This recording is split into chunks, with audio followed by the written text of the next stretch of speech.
back to a whole new video here on chicken addiction. Before we dive right into the video, I have a special message for you guys.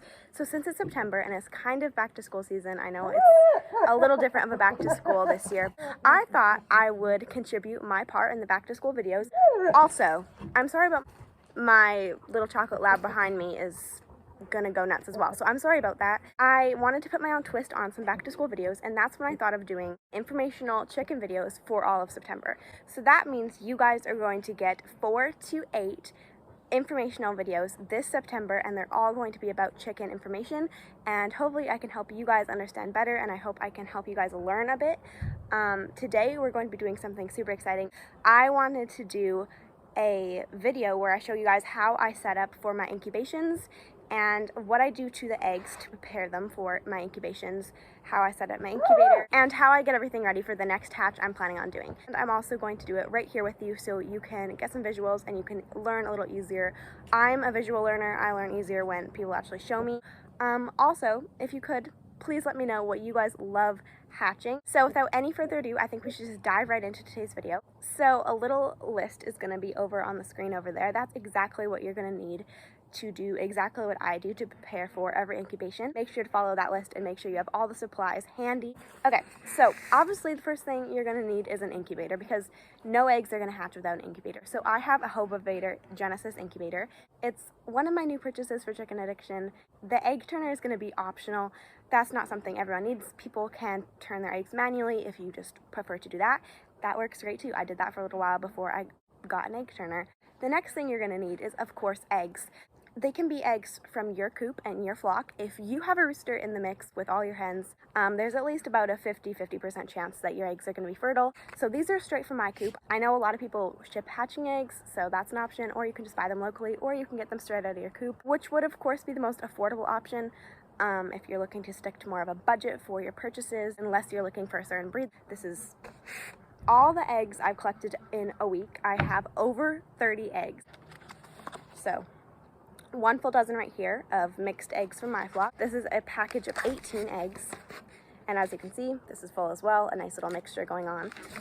And then I did some collecting over the last 2 days and I got 7 eggs. I just thought I would try and fill my incubator up as much as possible because of course we're going to be going through the process of elimination while we're candling eggs and doing the whole candling process. And this is not even the maximum number of eggs that my incubator can hold, but I wanted to get as close to the maximum as I can because I just want to end up with a good number of chicks. I'm going to keep a couple from this incubation, and I have a couple clients who want to purchase the chicks from me. This is the last incubation I'm going to be doing until the spring. So this is the last incubation for 2020. Okay, so after you gather your hatching eggs, just try and make sure you have something to hold them in, whether it's a basket or a carton, and the next thing you're going to want to have is a Sharpie. Some people write different things on their eggs. Some people actually write the date that they're supposed to hatch on their eggs, but I actually write the date of the day I put the eggs in the incubator. So today's actually the 23rd of August, and that's what I'm going to write on the eggs is August 23rd, and then I can kind of keep track of when I initially first put the eggs in the incubator. You can use whatever you want, but please just pick a marker that's going to stay on your eggs because I'm pretty sure any other marker than a permanent marker will just sweat right off. The ink will come right off with the humidity. It does not harm the chick, does not bother the egg at all. And then you're also going to want to have some sort of calendar or a tracker for the eggs because then you can keep track of when you're supposed to candle the eggs and when you're supposed to put them in lockdown and also when they're supposed to be hatching. So I just use the calendar on my phone and that's just what I use, but if you want you can use an actual real calendar or you can set reminders in your phone or use the calendar on your iPhone, iPad. I just want to go over a few things, just a couple tips and tricks. For the incubator, you actually have to be pretty particular of where you place your incubator because you don't want your incubator in an area where it's going to get too much sun, and you don't want your incubator in an area where it's going to get not enough sun, not enough air. You're going to want to find a happy medium in between those and try and find something that'll work. I know a lot of people put them in their walk-in closet, which could be good, but they don't get the best access of air, if that makes sense. We have a little brick thing, as soon as you walk in, and you're supposed to put a fireplace or wood stove on the bricks. So that's where the incubator is. It's right beside a power outlet. You're also going to want to make sure your incubator is by power outlet. You're just going to make sure to find an area that's going to be good for your incubator. If possible, I know this is going to be hard, but if possible, try and find an area that your family doesn't really walk on, because if your incubator is shaking a lot, that can mess with the process of the eggs and kind of affect your hatch.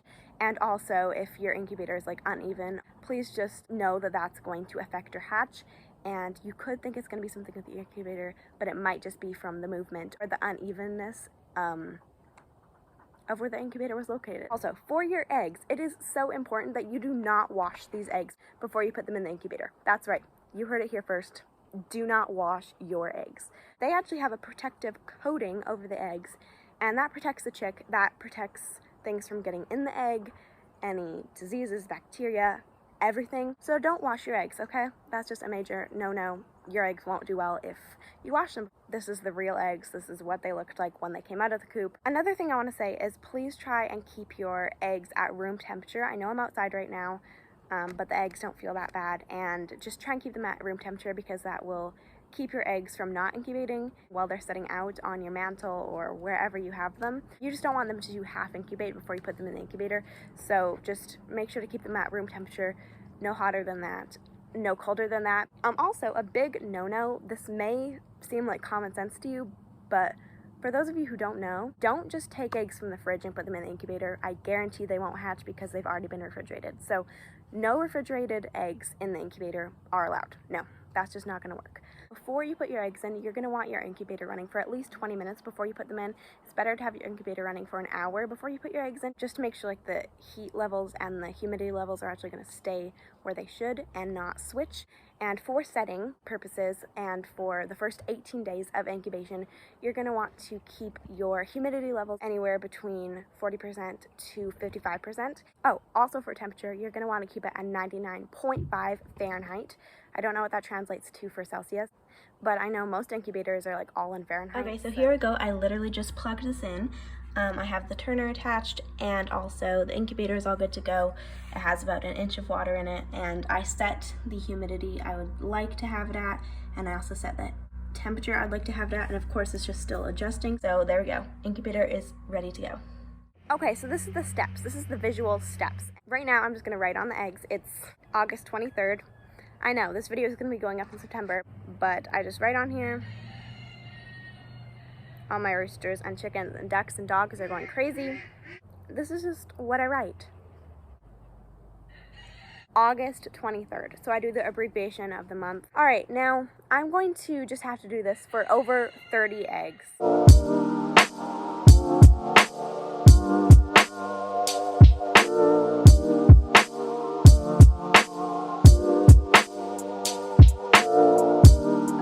I finished writing on all these eggs. If you guys are following along, hopefully you guys are close to finishing. That's basically the main step I do to prepare the eggs. Okay, so one thing I actually do want to say, just for storing your eggs and for putting your eggs in the incubator, this is usually how a regular egg is, like the pointy side up. For storing the eggs and putting them in the incubator, you're going to want to put the pointy side down. And that just makes sure the air bubble is in the right spot and it can form easier. So that's also a big tip and a big important part of the incubation. Okay, so here is my egg rainbow for today. This is currently the colors I have in my flock. As you can see, not all the eggs are perfectly clean. Some of them are cleaner than others. Pretty much done with everything. I should have said this in the beginning, but I'm doing chickens. I've never hatched anything out except chickens. Yeah, this is all information for hatching out chicken eggs. I'm going to go ahead and put all of these in my incubator right now, so let's go ahead and do that. I'm going to put them all in my little egg turner. I think it holds up to 48 eggs. I know a good chunk of these eggs are fertile.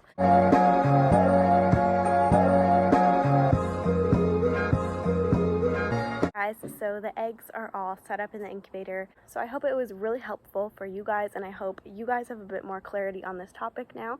Thank you guys so much for watching. I'm really excited for these new informational videos that are coming all of September from me, from Chicken Addiction. Please make sure to like and subscribe if you haven't already. Also, hit that bell. Comment down below any video suggestions. Thank you guys so much for watching. I hope you kind of understand now what I do before I put eggs in the incubator. If you have any questions, put them down below in the comment section. I will see you guys in another video here on Chicken Addiction. Bye!